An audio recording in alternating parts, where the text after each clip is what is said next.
Malheureusement, Ebony a perdu. Et bah du coup, c'est du raciste.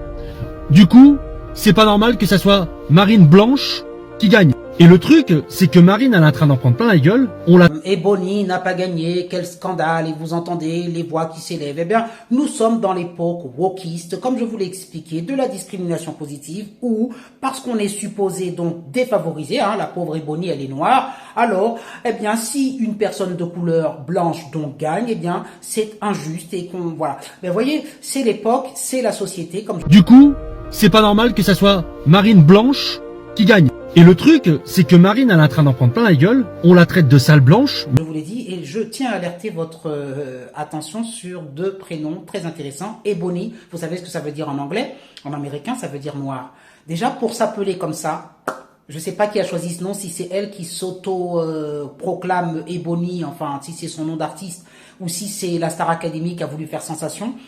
Mais déjà, je me pose vraiment des questions sur le choix de ce nom. Bon, ça veut dire on s'identifie comme artiste noir, voilà, c'est ce qui prime. Alors après, il faut pas s'étonner, on est dans cette revendication de la blackitude ou de la black attitude qui fait que moi, je suis noir, je suis noir. Ben non, tu devrais d'abord être une artiste avant de penser que tu es noir et avant de t'appeler Ebony. Vous créez des polémiques de merde et en plus, vous attisez la haine.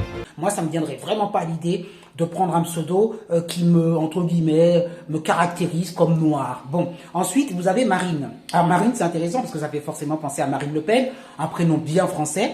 Et donc, vous voyez, Marine était habillée tout en noir et Ebony était habillée tout en blanc. Moi, je vous dis, la Star Academy, elle a calculé cette polémique, si ce n'est qu'elle l'a lancée.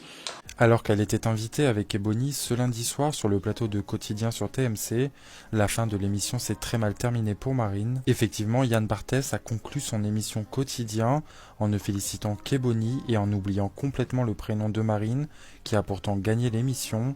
Elle s'est donc retrouvée dans une situation très embarrassante et ceci a bien entendu énervé une grande partie de sa fanbase. Lapsus ou énième provocation du présentateur du Quotidien Yann Barthès, le doute est bien présent chez les téléspectateurs. En tout cas, la finale de la Star Academy continue d'énormément faire parler sur les réseaux sociaux. En qualifiant une artiste d'Ebony, en la mettant en blanc pour que ça ressorte bien, et puis la blanche, on la met en noir, on fait vraiment le côté yin et yang, et quelque part, on attise cette polémique, et puis derrière, vous avez l'artiste, là, je sais plus son nom, Black, qui dit la France ne sait pas reconnaître les siens. Ben, je te dis juste un truc, la blanche aussi, elle était française, donc reconnaître les siens, c'est ce qu'on me met dans les remarques en permanence. Ouais, faux frère, tu reconnais pas les tiens, mais arrêtez, moi je ne pense pas avec la couleur de ma peau. Et c'est bien là tout le drame de ce wokisme, de cette discrimination soi-disant positive, où il faudrait mettre en avant des minorités. Marine, elle en prend plein la gueule de son côté. Vous êtes complètement cintrés en fait. Vous êtes complètement cintrés ces gens-là. C'est vous en fait. C'est vous qui êtes raciste par rapport à vos propos que vous mettez, de penser ça déjà. De rien, simplement de penser ça en 2025. Je suis désolé, moi je ne me considère pas comme une minorité ou autre. Je ne me vois pas noir, je l'ai toujours dit, je me vois humain. Et cette personne n'aurait déjà pas dû s'appeler Ebony. Postez vos commentaires.